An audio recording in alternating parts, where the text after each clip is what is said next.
नमस्कार, जय हिंद, जय भारत।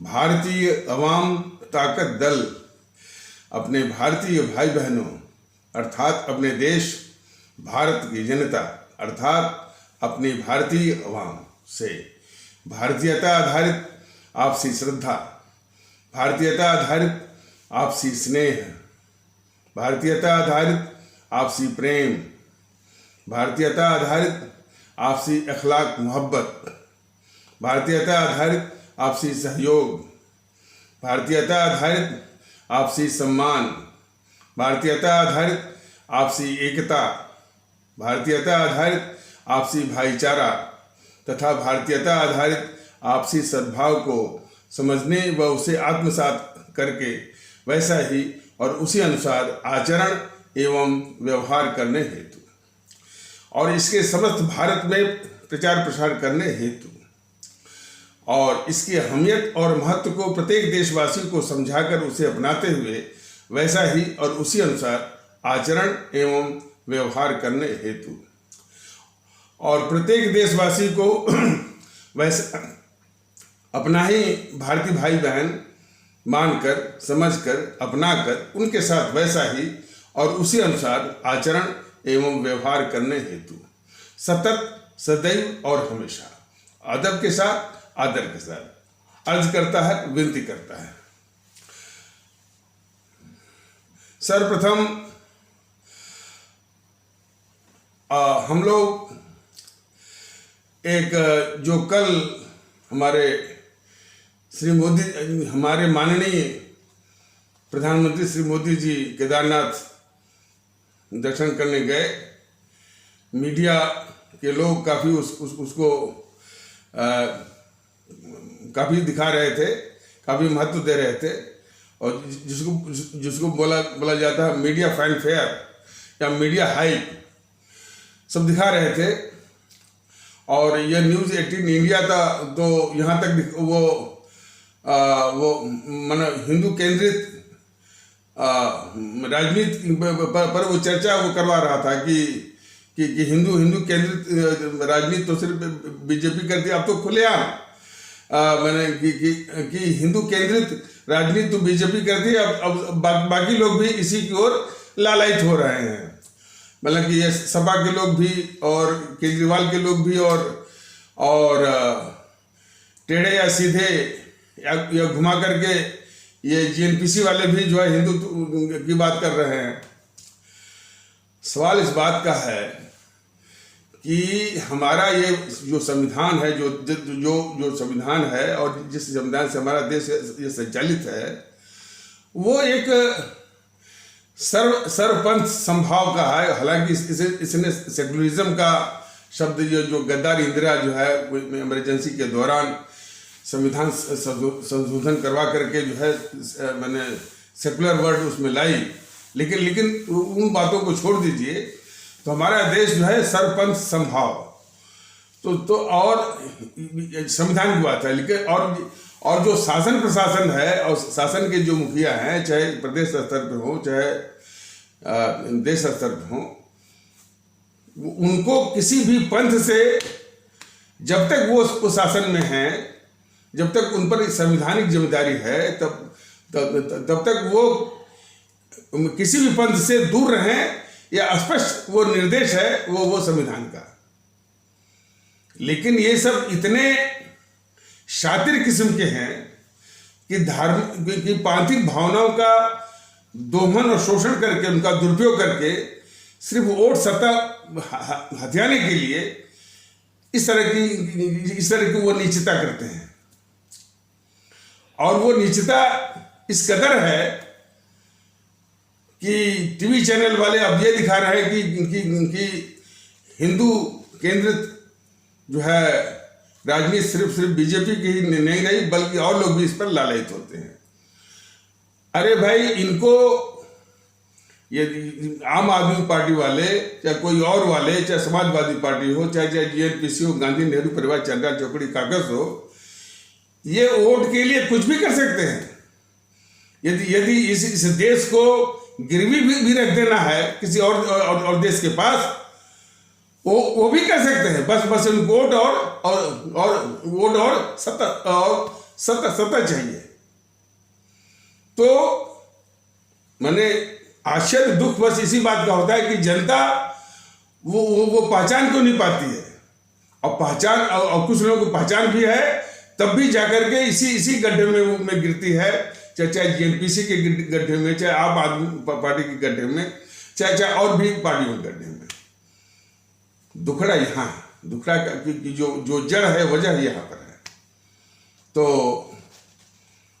अब मैंने बेशर्मी से जबकि यह हमारा देश मतलब सेकुलर ही मान लीजिए या सर्वपंथ संभाव मान लीजिए, ये मैंने बिल्कुल सरासर एक संवैधानिक भावनाओं का, संवैधानिक आदेश का उल्लंघन है।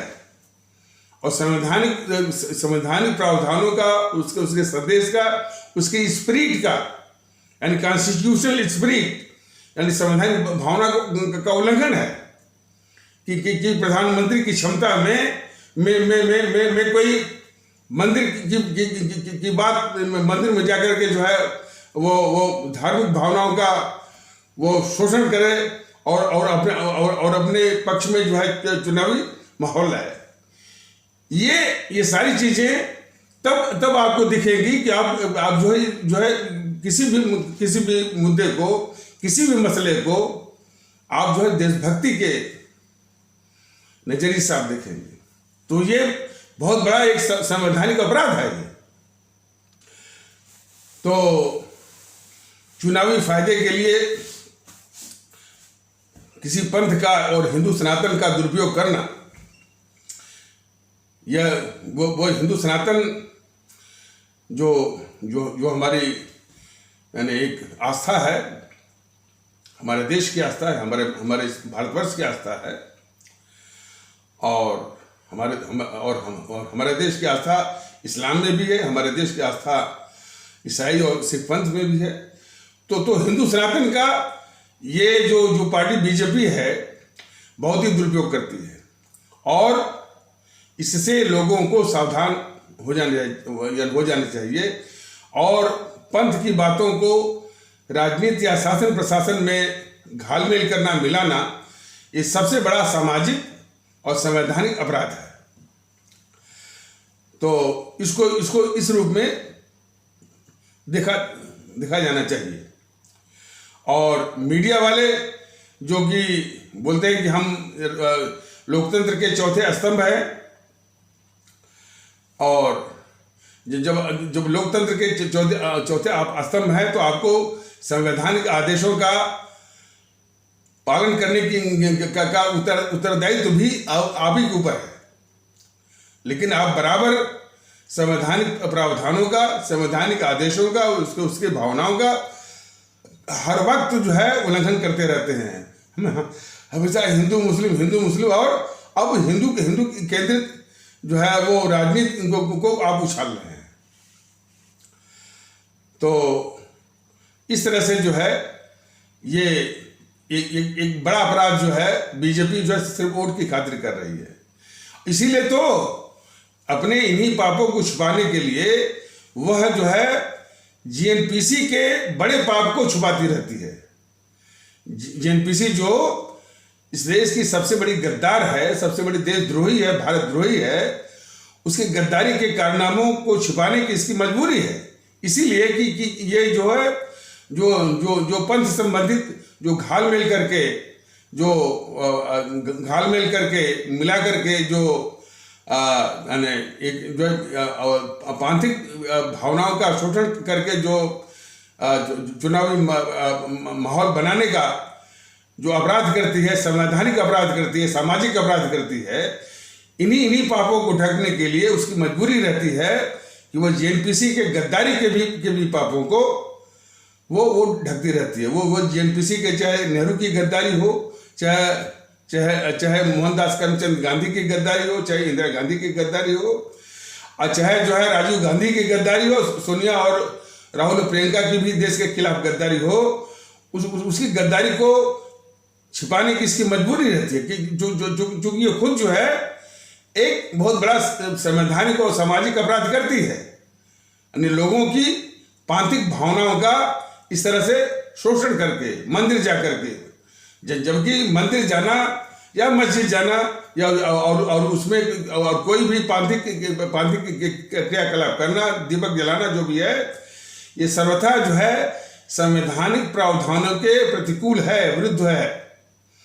ये बात हमारे सभी भारतीय भाई बहन भी जाने और जो है ये बीजेपी वाले भी जाने और श्री मोदी जी भी जाने। और यही बात भारतीय जनता दल अपने आदरणीय भारतीय अवाम के जरिए बीजेपी वालों को और मोदी जी को वो यही स्पष्ट रूप से बताना चाहता है।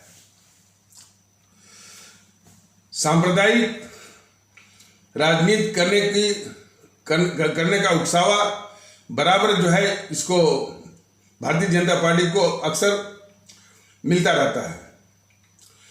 वो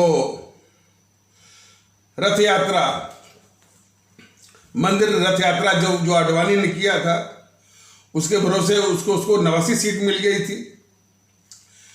यही दुर्भाग्य है वो इस देश का। सिर्फ एक ही अपराधी नहीं है। मोहनदास करमचंद गांधी जब टर्की से संबंधित खलीफत आंदोलन का नाम दे दिया खिलाफत आंदोलन, उसका नाम था खलीफत आंदोलन। 1921 या 22 के आसपास जो है यहाँ के कट्टरपंथी इस्लाम आस्था, अपने भारतीय समाज के इस्लाम आस्था वाले भारतीय भाई बहनों के समाज का जो तबका है उसके कट्टरपंथी जो है टर्की की बात को लेकर के जब अपने ही देश में खलीफत और चूंकि मामला जो खलीफा का था, तो खलीफत आंदोलन चल रहा था, तो उसका नाम खलीफत से बदल करके खिलाफत कर दिया और खिलाफत आंदोलन को राष्ट्रीय आंदोलन का नाम दिलवाया। इसे राष्ट्रीय आंदोलन का भी और आज़ादी की जंग के आंदोलन का भी नाम दे दिया इस गद्दार मोहनदास करमचंद गांधी ने। यही गद्दारी उसकी है, सबसे बड़ी गद्दारी, यानी सांप्रदायिक बातों को उसको राष्ट्रीय रंग देना। तो और उसी के आसपास गद्दारी ये कर रही बीजेपी कि पांथिक बातों को जो राजनीतिक जीवन है, जो हमारा सामाजिक जीवन है, जो हमारा शासन प्रशासन का जो जीवन है, उसमें वो घालमेल वो करती रहती है। और उससे भी बड़ा दोष हमारे भारतीय अवाम का है। उसको समझना चाहिए कि शासन प्रशासन में, राजनीति में पंथ की कोई भूमिका नहीं है। और राजनीति को भी और जो शासन प्रशासन को हमेशा जो है पंथ से दूर वो रहना पड़ेगा। यही संविधान की भावना है। तो इसी उदाहरण में बताया जा रहा था कि मोहनदास करमचंद गांधी भी बहुत बड़ा सांप्रदायिक था। वो एक सांप्रदायिक आंदोलन, जो खलीफत आंदोलन को इसने राष्ट्रीय आंदोलन का नाम दिया। इसने आजादी की जंग का नाम दिया। तो उसी तरह का अपराध ये बीजेपी कर रही है हर वक्त जो है, यानी पांथिक बातों को वो राजनीति में मिलाती है, पांथिक बातों को शासन प्रशासन में आकर के घालमेल करती है। इसीलिए ये बीजेपी उस गद्दार मोहनदास करमचंद गांधी के गद्दारी के कारनामों को उजागर करने के बजाय हमेशा उसको ढकती रहती है। इस बीजेपी को मालूम है कि मोहनदास करमचंद गांधी के ही कारण जो है गद्दार जवाहरलाल नेहरू को उस अभिशाप को प्रधानमंत्री के रूप में देश के ऊपर थोपा गया, मालूम है इसको। लेकिन उसकी गद्दारी के पापों को छिपाने की मजबूरी इसलिए है कि जो सांप्रदायिक बातों को वो सांप्रदायिक माने आंदोलनों को, और ये गद्दार मोहनदास करमचंद गांधी उसको राष्ट्रीय नाम दे दिया करता था। ठीक वही अपराध बीजेपी कर रही है कि जो जो जो जो जो सांप्रदायिक बातों को, प्रांतिक बातों को ये हमेशा राष्ट्रीय रंग देने का जो अपराध करते हैं। इसीलिए जो है ये गद्दार मोहनदास करमचंद गांधी के भी देश के खिलाफ गद्दारी के पापों को ढकने में उनका उसी तरह से रोल है जिस तरह से जेएनपीसी वाले जो है वो उसको महात्मा बनाए हुए हैं, राष्ट्रपिता बनाए हुए हैं, और सत्य क्या पुजारी, अहिंसा के पुजारी, पता नहीं क्या क्या, यही कारण।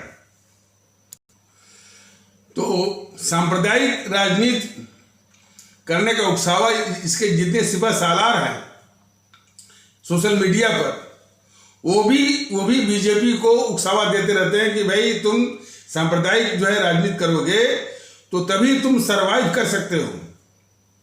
जैसे एक जो है जयपुर डायलॉग्स करके इस पर यूट्यूब पर आप देख रहे होंगे, वो चलाता है संजय दीक्षित। तो अभी जो उपचुनाव के परिणाम आए वो साफ कह रहा था कि जहां पर कम्युनल बीजेपी रही उसने अपने जीत का, अपने विजय के झंडे गाड़ दिए, और जहां पर कम्युनल बीजेपी नहीं रही वहां पर ये हार गई। तो वो इस तरीके से वो संजय दीक्षित जो सिपह सालार है, यूट्यूब पर सिपह सालार है बीजेपी का, वह सांप्रदायिक राजनीति करने के लिए बीजेपी को उकसा रहा था। और वैसे ही ये राजनीति पर उतारू भी रहती है। अब मीडिया वाले भी उसको रंग देते हैं कि सिर्फ बीजेपी नहीं बल्कि हिंदुत्व की ओर ये आम आदमी पार्टी वाले भी, जेएनपीसी वाले भी और सपा वाले भी इसी की ओर जो है उन्मुख है और इसी की ओर दौड़ लगा रहे हैं। तो ये मानसिकता जो है राष्ट्र के लिए बहुत घातक है। सांप्रदायिक बातों का ही बहाना बना करके, हालांकि हमारा देश संप्रदाय के आधार पर, धर्म के आधार पर नहीं बटा है। ये बार बार यही बताया गया कि हमारा जो देश बटा है, ये पाकिस्तान जो बनाया गया है, वह प्रांतिक आधार पर नहीं बटा है, धर्म के आधार पर नहीं बटा है। वह जो है सत्ता की छीना झपटी, सत्ता को हथियाने की हवस के कारण वो बटाया गया है। तो इसलिए और वो सत्ता हथियाने की हवस किसकी थी? वो नेहरू की थी। वो नेहरू जो है जिसके समर्थन में कोई नहीं था। लब्बे लुबाब यही था कि और उसी कारण जो है वो देश बांटा भी गया। एक टुकड़ा जो है उसके मुंह में डाला गया, जिन्ना के मुंह में उसको शांत किया गया। ये उसका सारांश है। तो लेकिन हमारा देश जो है प्रांतिक बातों पर या प्रांतिक के आधार पर, धर्म के आधार पर नहीं बटा है। और ये दुष्टवे जो है कभी हमारे देश के इस्लाम आस्था वाले भारतीय भाई बहनों या मुसलमानों के ऊपर या जिन्ना के ऊपर हमेशा जो मरते रहते हैं, ये झूठ ही नहीं है। ये सिर्फ झूठ ही नहीं है बल्कि ये सरासर जो है वो एक बहुत बड़ा साजिश है, अन्याय है। इसलिए अन्याय है कि उस समय के रिकॉर्ड बताते हैं कि करीब 90% जो है हमारे इस्लाम आस्था वाले भारतीय भाई बहन जो है वो जो है भारत के पक्ष में थे कि वो भारत में रहेंगे। खास करके जो है वो सिंध के लोग और के लोग तो इस गांधी को बहुत गाली दिए। सिंध में रहने वाले लोग तो कहने का तात्पर्य यह है कि जब भी कोई इस तरह से माने बहुत बड़ा विप्लव होता है तो ये सब सांप्रदायिक रंग देने की कोशिश करते हैं। और सांप्रदायिक का रंग इसलिए चढ़ जाता है कि ये राजनीति में जब भी इनको स्वार्थ दिखता है, सत्ता मिलती है, वोट मिलने को दिखता है, तो राजनीति में पंथ को हमेशा घुसाने की कोशिश करते हैं।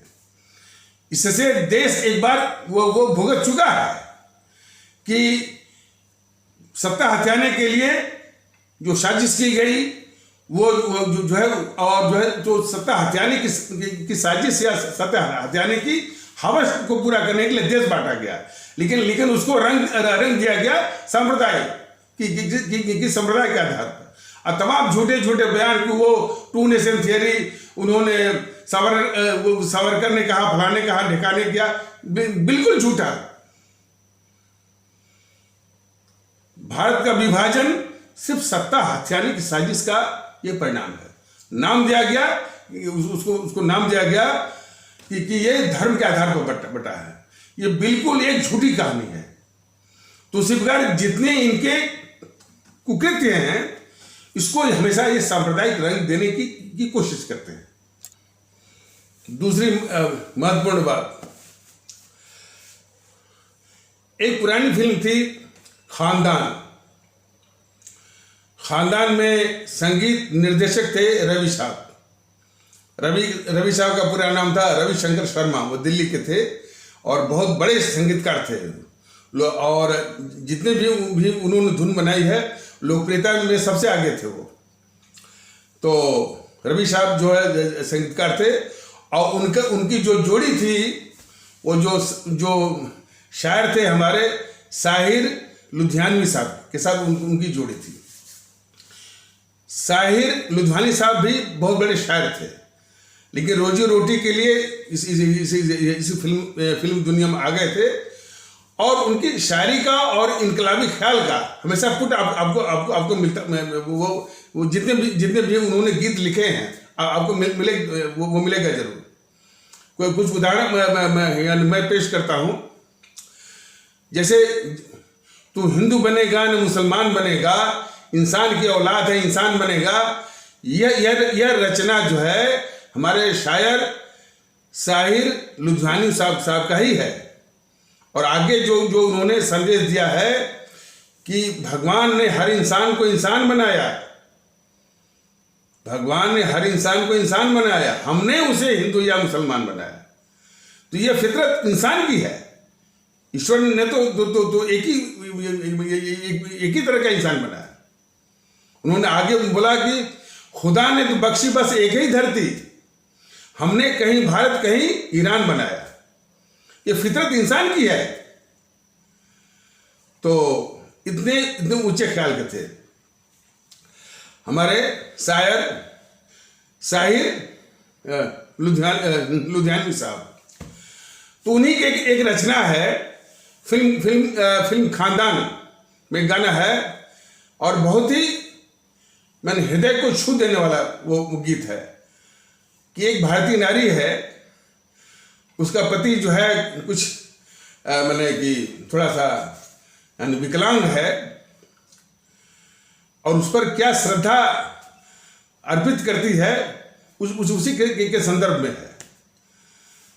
तुम ही मेरे मंदिर, तुम ही मेरी पूजा, तुम ही देवता हो। और इस चीज को इसमें बहुत बड़ा संदेश छुपा हुआ है कि यदि आपकी भक्ति, यदि उस भारतीय नारी की भक्ति अपने पति के प्रति है, तो उसी में उसको मंदिर भी मिल जाता है, उसी में उसको पूजा भी मिल जाती है, उसी में उसको देवता भी मिल जाता है। अब जरा समझिए कि जिनको देश से मोहब्बत है, मुल्क ही सब कुछ है, तो मुल्क ही जो है उनके लिए मंदिर है, मुल्क ही उनके लिए पूजा है, मुल्क ही उनके लिए देवता है। या दूसरे शब्दों में, मुल्क ही उनके लिए मस्जिद है, और मुल्क ही उनके लिए इस्लाम है, और मुल्क ही उनके लिए वो खुदा भी है। आपकी श्रद्धा किसके प्रति है, इसको समझने की जरूरत है। ये सब संदेश हमारे महापुरुषों ने किसी भी रूप में, साहिर लुधियानवी साहब जो है, उनके ख्यालों को पढ़िए। वो हालांकि कई बार, एक आध बार तो जब उनको फिल्म फेयर अवार्ड मिलने को था, उन्होंने इस बात पर लेने से इनकार कर दिया कि भाई इस फिल्म फेयर अवार्ड के असली हकदार जो है वो शैलेंद्र जी हैं। और शैलेंद्र जी भी बहुत भाव किस्म के गीतकार थे, तो उनकी इज्जत वो बहुत करते थे। हालांकि शैलेंद्र जी की जोड़ी किसी और के साथ थी, शंकर जैक्सन या सचिन देव बर्मन के साथ। और शाहिर साहब की भी जोड़ी कभी जो इनके साथ थी, सचिन जो वर्मा के साथ, बाद में इनके साथ हो गई रवि साहब के साथ। तो हमारे देश के महापुरुषों ने बहुत संदेश दिया है। उस संदेश को महत्व देने की जरूरत है कि यदि आपकी भक्ति इस देश के प्रति है, उसी देश में आपको अपना ईश्वर भी दिखेगा, मिल जाएगा, उसी में आपका मंदिर भी मिल जाएगा, उसी में आपका देवता भी मिल जाएगा। और ये उस सब पर लागू होता है। उसी में आपकी मस्जिद मिल जाएगी, आपका इस्लाम मिल जाएगा, आपका खुदा भी मिल जाएगा, आपका कुरान भी मिल जाएगा, सब कुछ मिल जाएगा, बशर्ते आपकी भक्ति जो है देश के प्रति हो। तो लेकिन जो जितने भी डिस्कशन मैं देखता हूं टीवी पर, जनता में जितने पत्रकार पूछते हैं, इस भावना का लगभग बिल्कुल अभाव रहता है। लोगों में एकता होनी चाहिए, इस तरह की चर्चा होती ही नहीं है। जो ये 2022 का जो चुनाव आने वाला है उत्तर प्रदेश का, जितने भी ये एंकर पत्रकार हैं, बस यही पूछते हैं कि भैया आप ब्राह्मण हैं तो किसको वोट देंगे, आप ब्राह्मण हैं तो आपको क्या मिला, आप ब्राह्मण हैं तो आपकी जरूरतें क्या हैं, आप क्या चाहते हैं। कितनी बेहया किस्म की ये मीडिया है, बेहया भी कहा जाएगा, दुष्ट भी कहा जाएगा। मीडिया का धंधा जो हमारे भारतीय संविधान की जो अभिव्यक्ति की आज़ादी की जो धारा है 19(1)(a) 19(1)(a) के द्वारा जो है अभिव्यक्ति की स्वतंत्रता का मौलिक अधिकार के लिए वो धारा है। और उसी पर पूरे मीडिया का, चाहे इलेक्ट्रॉनिक मीडिया के रूप में टेलीविजन हो, चाहे प्रिंट मीडिया के रूप में अखबार हो या पत्रिका, और उससे संबंधित जितने भी उसके कर्मी हैं, कर्मचारी हैं, पत्रकार, ब्यूरो प्लेयर, ये सब जानते हैं। लेकिन हर वक्त जो है ये मीडिया, उसके पत्रकार जो है संविधान के आदेशों का, संविधान की भावनाओं का हर वक्त जो है वो उल्लंघन करते रहते हैं। बराबर बोलते रहे कि आप ब्राह्मण हैं तो किसको वोट दे दें। संविधान ने कहा कि भाई आप ब्राह्मण नहीं हैं, आप भारतीय हैं। संविधान कहता है कि आप मुसलमान नहीं हैं, आप भारतीय हैं।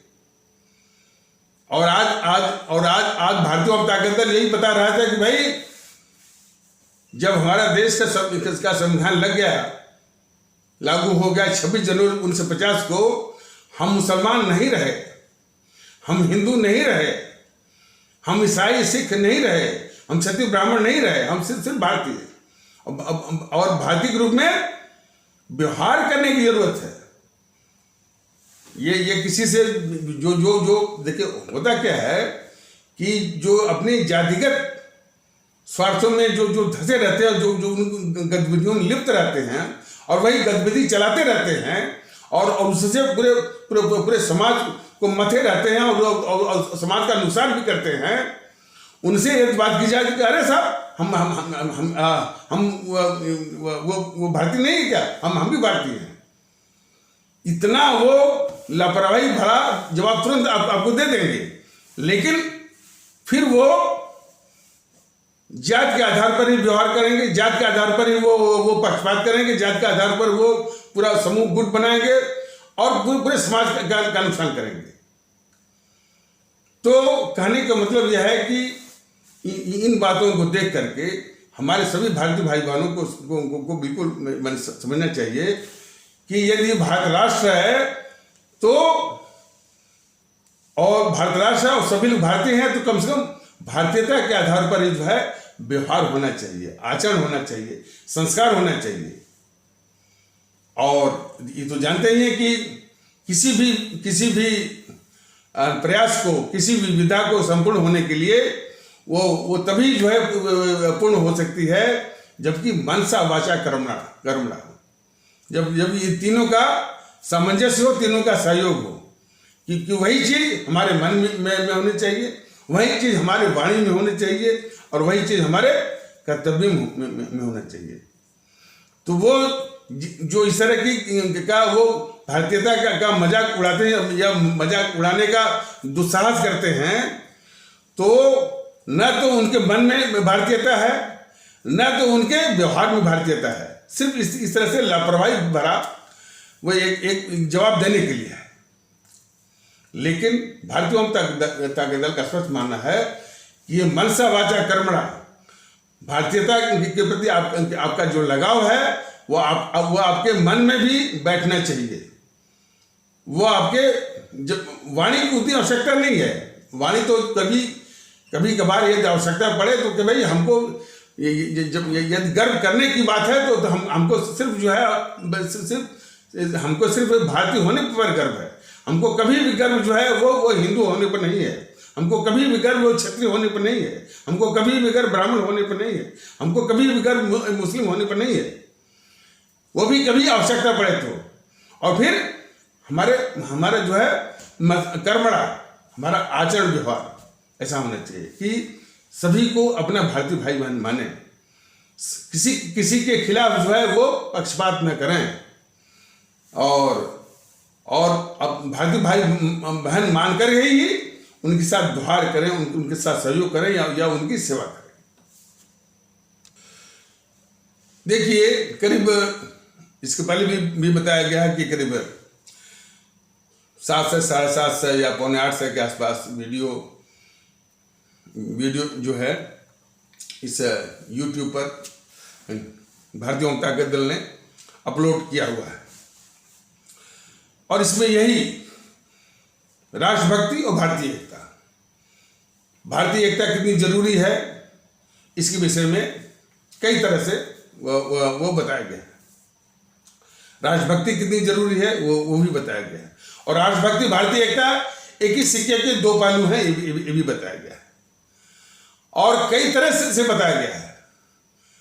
कई देशों की मिसाल भी दी गई है।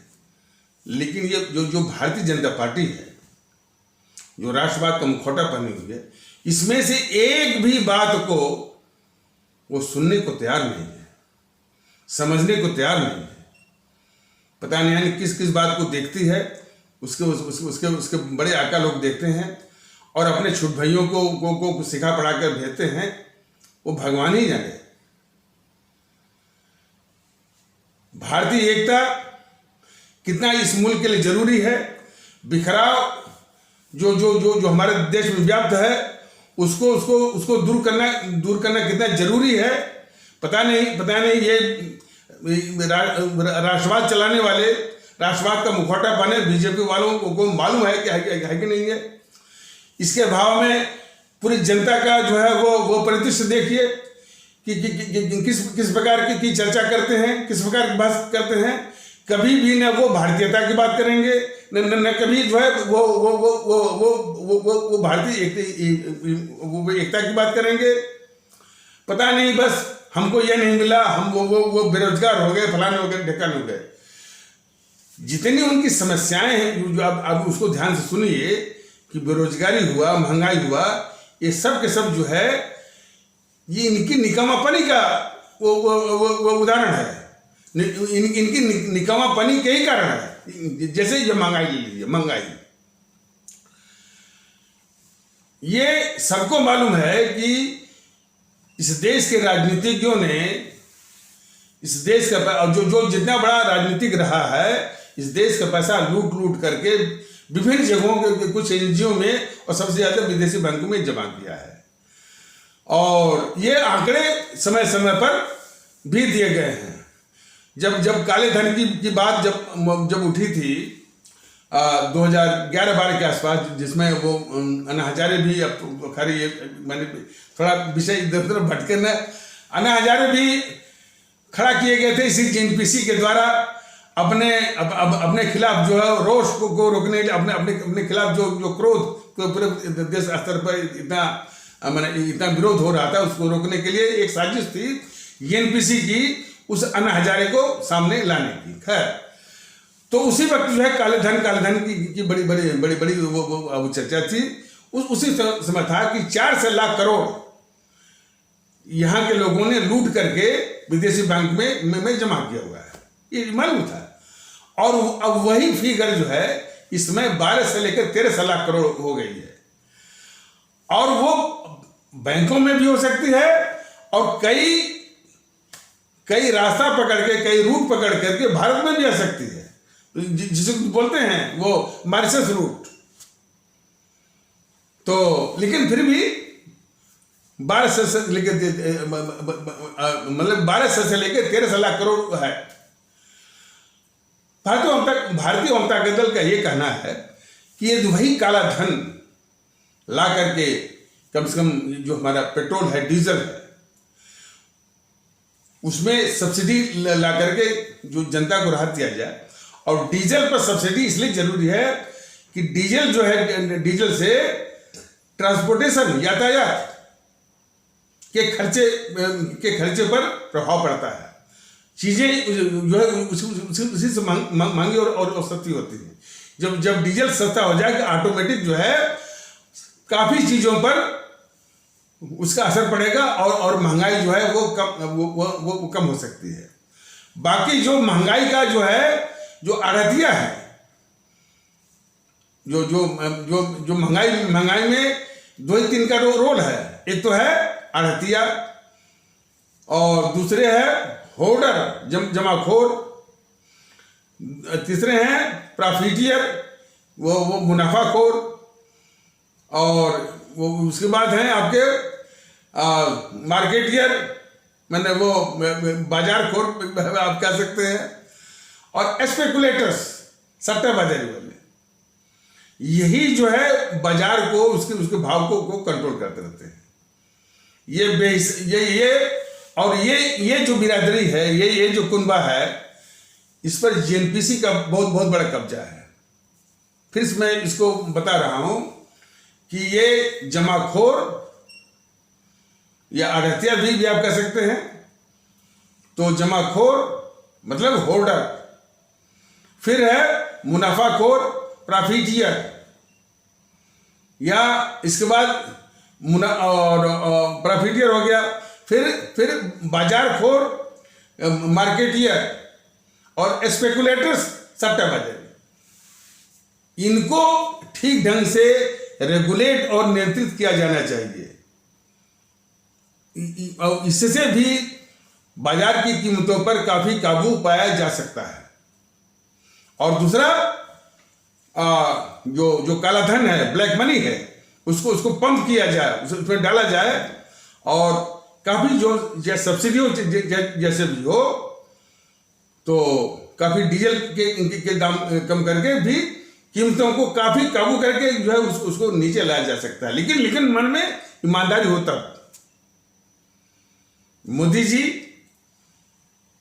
2014 के चुनाव में, संसदीय चुनाव में, ये बोले थे कि किस कांग्रेस ने इस देश को इतना लूटा है कि भोपाल में बोल रहे थे कि भोपाल में 1 लिख करके यदि शून्य बढ़ाया जाए, ये शून्य बढ़ते दिल्ली तक पहुंच जाएगा। बस सही है। मोदी जी कहें न कहें, देश जानता है। देश को यह उम्मीद, देश ने इसी उम्मीद से मोदी जी को वोट दिया और उनको प्रधानमंत्री बनाया कि वो काला धन लाएंगे। काला धन पर आज पूरा ये मोदी जी, बीजेपी वाले सुट्ट हैं, दही जम गई है, उनकी घिघी बंद है, चर्चा करने को तैयार नहीं। भारतीय जनता दल स्पष्ट मांग करता है कि यदि वही काला धन आ जाए तो जो अभी बताया गया है, हालांकि मैं शासन प्रशासन में नहीं हूं, मैंने तो जो है ये तरीका बताया है कि काफी महंगाई पर काबू लाया जा सकता है। लेकिन ये बीजेपी राष्ट्रवाद का मुखौटा पहन करके जनता को परेशान कर सकती है, लेकिन उन देश के दुश्मनों को, जो वो देश के दुश्मन, देश के लुटेरे, देश के डकैते, जेएनपीसी के काला धन को छू नहीं सकती। ये इनका राष्ट्रवाद है।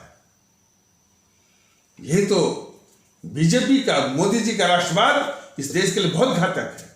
इसीलिए भारतीय जनता दल कहता है कि ये सबसे बड़े गद्दार हैं इस देश के। यानी देश के डकैतों का काला धन की रक्षा करते हुए ये देश के सबसे बड़े गद्दार।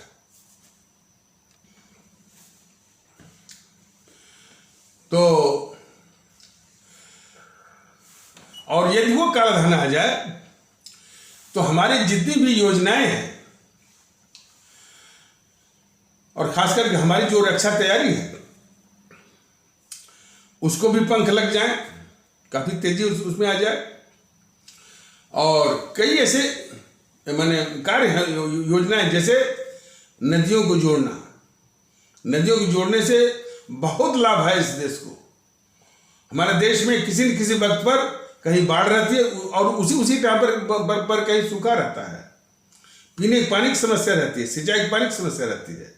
यदि नदियों को जोड़ दिया जाए तो बाढ़ के साथ साथ जो पानी का जो संकट है, पीने के पानी चाहे सिंचाई के लिए पानी की जो समस्या है, दोनों एक साथ का समाधान जो है वो इस देश को मिल जाएगा। और बाढ़ के कारण हर साल अरबों की जो फसल नष्ट होती है, सैकड़ों या हजारों हमारे भारतीय भाई बहन वो जान गंवाते हैं।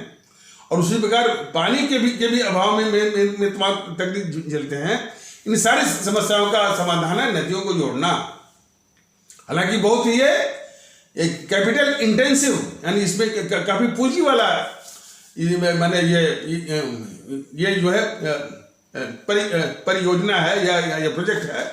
तो उसमें भी वो काला धन ला करके उसका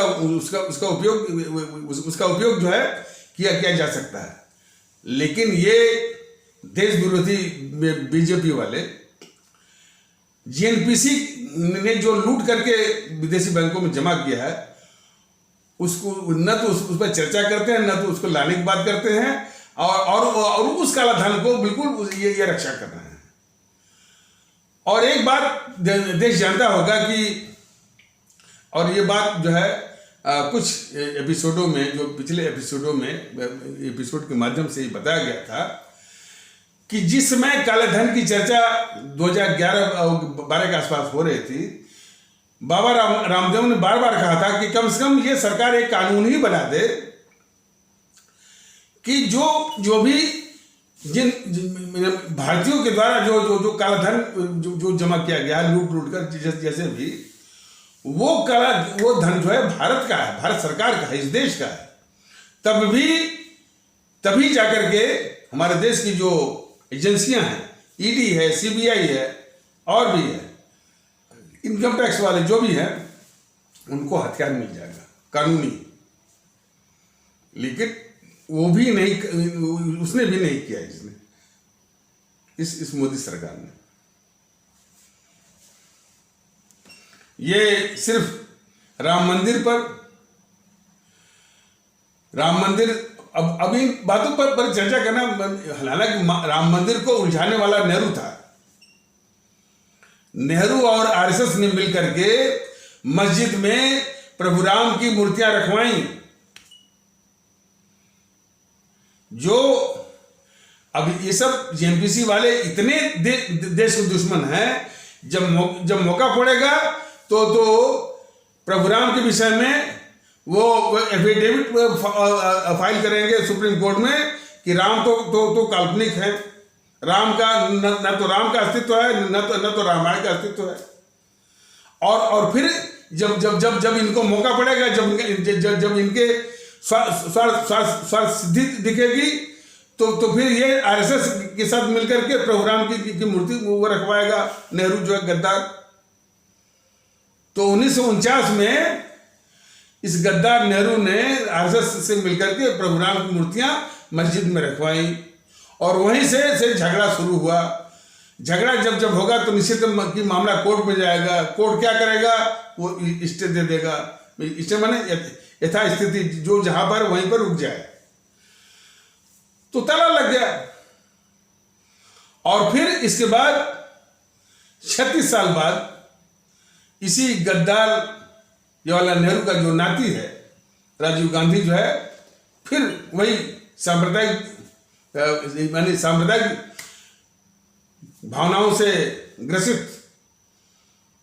वो तालाब खुलवाए, शिलान्यास का पूजन करवाए, और फिर वही मामला ये गद्दार राजीव गांधी अपने जो बिल्ली का पंजा, माने जेएनपीसी का बिल्ली का पंजा, तो बताया गया ना,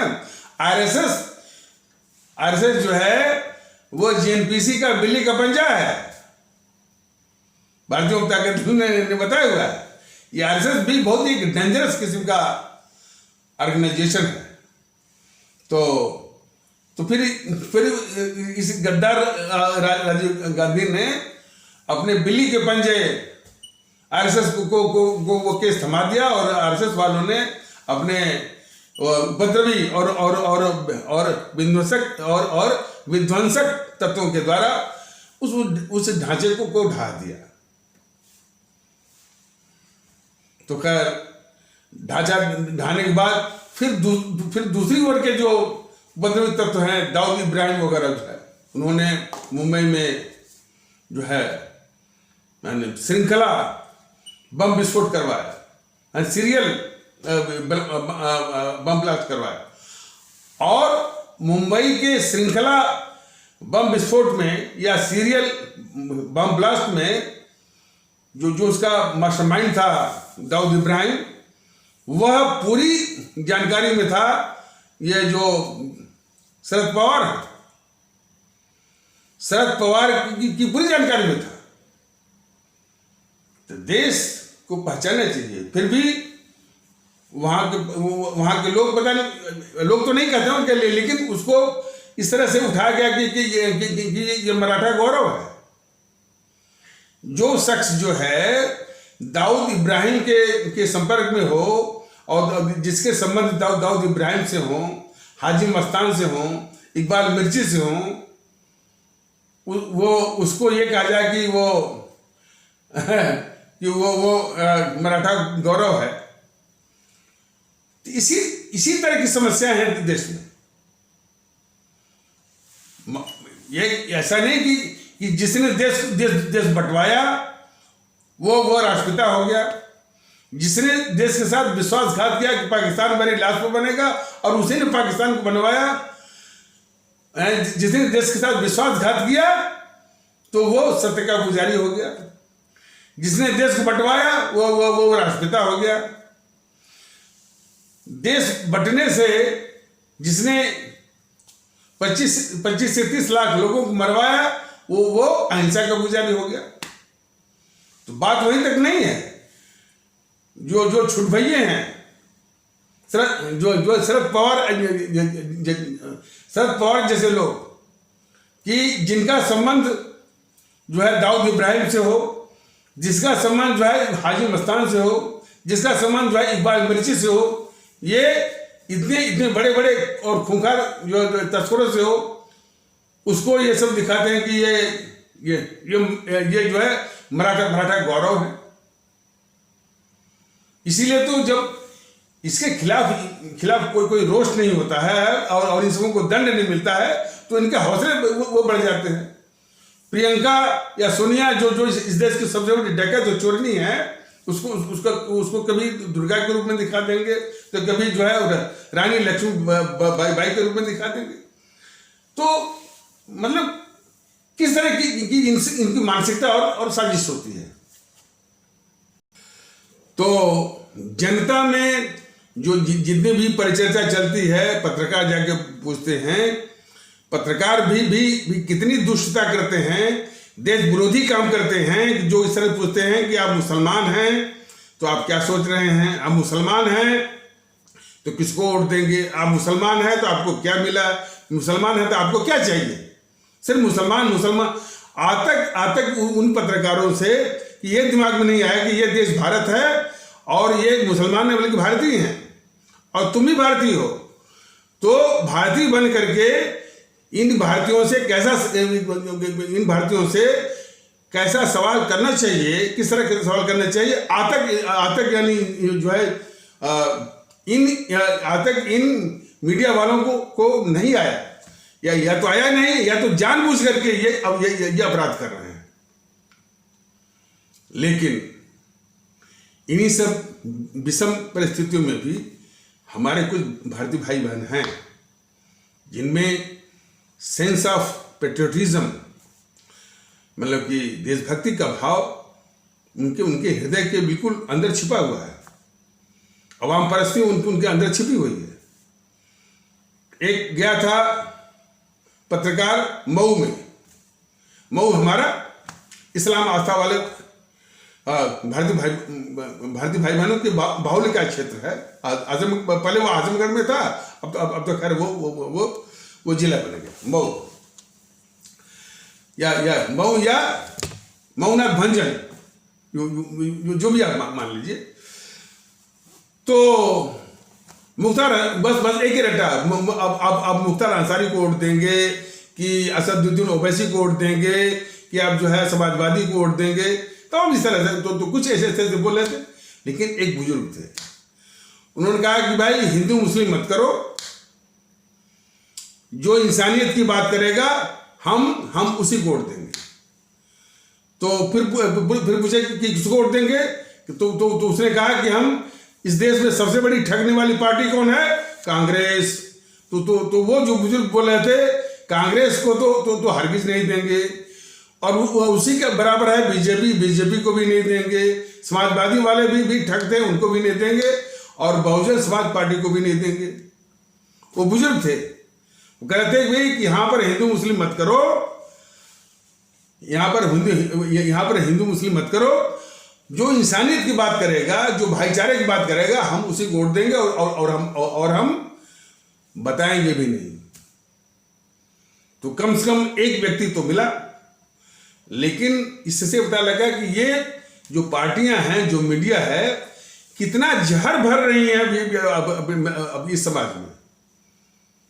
तो इसीलिए भारतीय जनता दल कहता है कि हमारे भारतीय भाई बहन जरा जागिए, जागृत होइए, आप पर ज्यादा वो जिम्मेदारी आ गई है, और इन बुराइयों को दूर करने के लिए आपको कुछ करना नहीं है, आपको आंदोलन भी नहीं करना है, सिर्फ एक होना है भारतीयता के आधार पर। आप सभी लोग भारतीय हैं, और ये मानते हुए एक होइए, और एक होकर के इन सारी जो ताकतें हैं, देश विरोधी, समाज विरोधी, ये ताकतें हैं, जीएनपीसी, गांधी नेहरू परिवार चंदा चौकड़ी काकस, जिसको कि आप लोग भ्रम से या भूल से या गलती से कांग्रेस कहते हैं, और इसने उसी चालबाजी के साथ इसने मान्यता भी ले रखी है, भारतीय राष्ट्रीय कांग्रेस, जो भारत का घोर विरोधी हो, वो अपने को भारतीय कहता है, जो राष्ट्रद्रोही हो, वो अपने को राष्ट्रीय कह रहा है, और कांग्रेस तो खैर है भी नहीं है, ये तो एक पारिवारिक कुनबा है,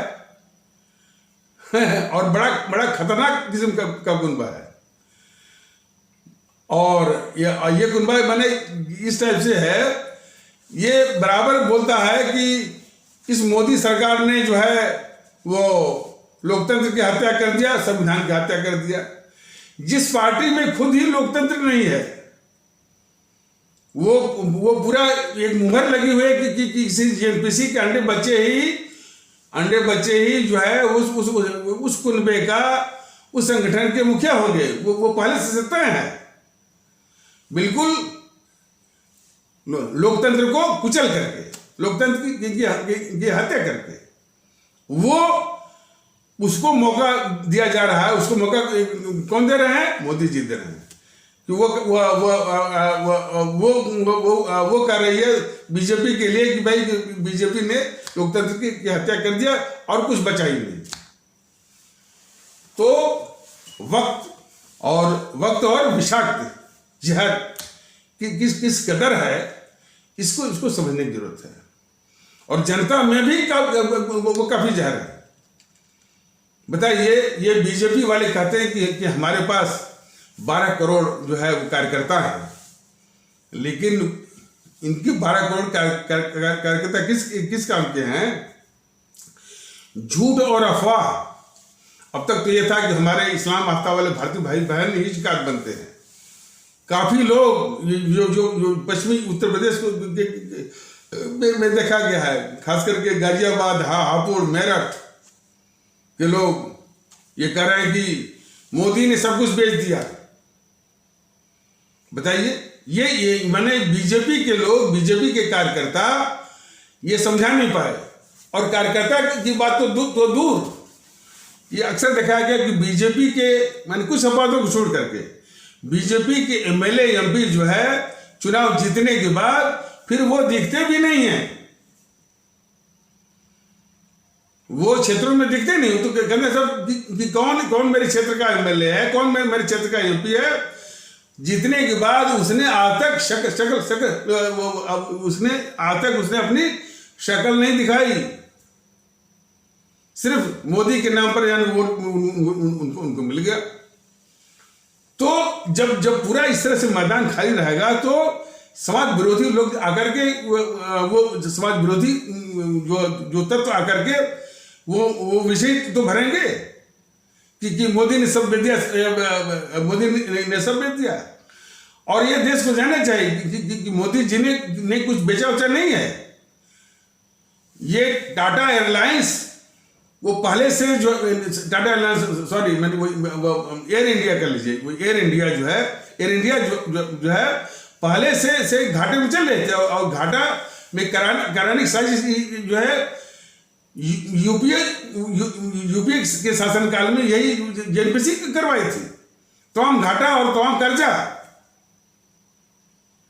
तो उसको सेल करने के अलावा कोई उपाय नहीं था। और वैसे भी जो है इंडियन एयरलाइंस जो है वो इसके पहले टाटा के पास ही थी, टाटा एयरलाइंस के रूप में थी। और सन 1951 में तब वो सरकार ने उसे लिया और उसका नाम दिया इंडियन एयरलाइंस। और फिर वो टाटा के पास पहुंचे। और टाटा एक बहुत अच्छे जो है बिजनेसमैन, मैंने वो उद्योगपति हैं, बिजनेसमैन उद्योगपति हैं। और उसको इसका जो भी घाटा माटा है उसका प्रबंध वो कर लेंगे। वो तो ये बेचने नहीं हुआ।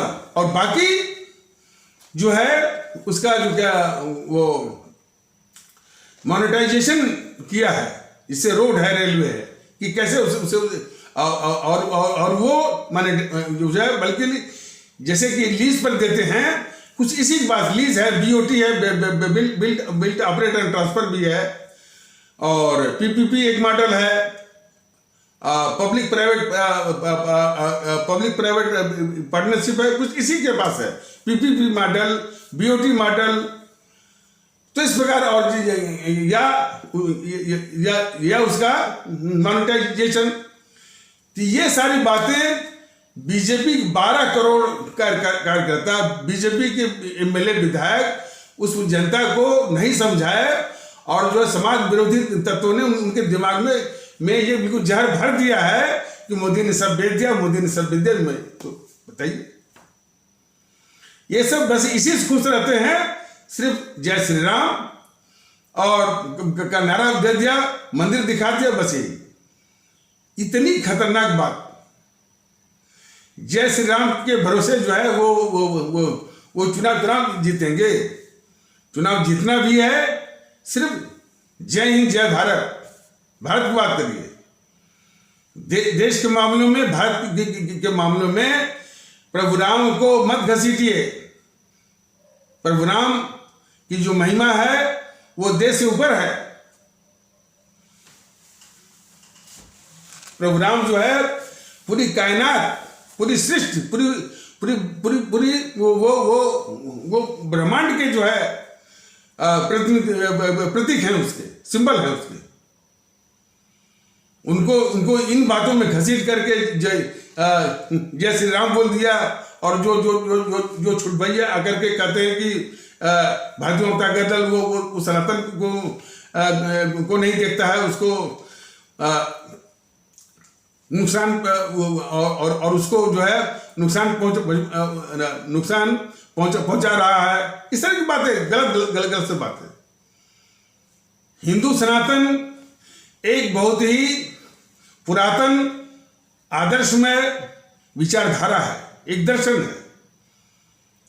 उसका नुकसान वो करना किसी के बस की बात नहीं है। और उसके सिद्धांत का सबसे बड़ी विशेषता है कि आप हिंदू सनातन की बात को मानिए चाहे ना मानिए, तब भी वो कहता है कि भाई सबका आदर करना है। और मैं समझता हूं कि उसी की प्रेरणा लेकर के अब इस्लाम आस्था में भी सुधार की बातें चल रही हैं। जैसा कि मैंने बताया है कि उसमें भी इसकी बात चल रही है। उसमें भी जैसे वसीम रिजवी हुए, रिजवान अहमद हुए, और पाकिस्तान के भी कुछ पत्रकार आरिफ जो है वो अजाकिया हुए, बिल्कुल सुधार की बात। और कम से कम और वो सुधार जो है कुरीतियों से बात चल रही है कि भारतीय माहौल लाना है, तो फिर एक पंथ के नाम पर और पंथ की कुरीतियों के नाम पर कि इसमें काफिर शब्द है। काफिर जो है बहुत ही जो है वो भाईचारा विरोधी एक माने सोच है, मानवता विरोधी एक वो हलाला भी है। जो है जीव माने सब जीवों पर दया करो, सब जीवों पर जो है पर उन पर वो कृपा करनी चाहिए। इस भावना के सर्वथा विपरीत है कि ईद का नाम लेकर के इतना पवित्र ईद के नाम पर जो है पशु बलि, तमाम ऐसी चीजें हैं। लेकिन ये सुधार की जिम्मेदारी हमारे इस्लाम आस्था वाले भारतीय भाई बहनों से ही हमारा ये भारतीय जनता का दल वो अपेक्षा करता है। इसके लिए कोई आक्षेप नहीं करना है। हमको तो वही ताकत, वही ऊर्जा, वही साहस और वही हिम्मत और वही विवेक हमारे इस्लाम आस्था वाले भारतीय भाई बहनों को देना है कि वो इस तरह की जितनी भी कुरीतियां हैं, जितने भी कुप्रथाएं हैं, गलत अवधारणा है, खास करके यानी भारतीय समाज में समरसता लाने के रास्ते में जो बाधक बनी हुई हैं, जो है उनको दूर करने के लिए। और भारतीय जनता दल को पूरा विश्वास है कि जब इस तरह का माहौल आएगा तो हमारे तमाम जो है इस तरह के सक्षम लोग हैं इसी अपने इस्लाम आस्था वाले भारतीय भाई बहनों के समाज में, जो कि उसको दूर कर देंगे, बशर्ते इस तरह का माहौल आए। तो इन्हीं आवश्यक शब्दों के साथ इस आवश्यक परिचर्चा को यहीं पर विराम दिया जाता है। तब तक के लिए नमस्कार, जय हिंद, जय भारत।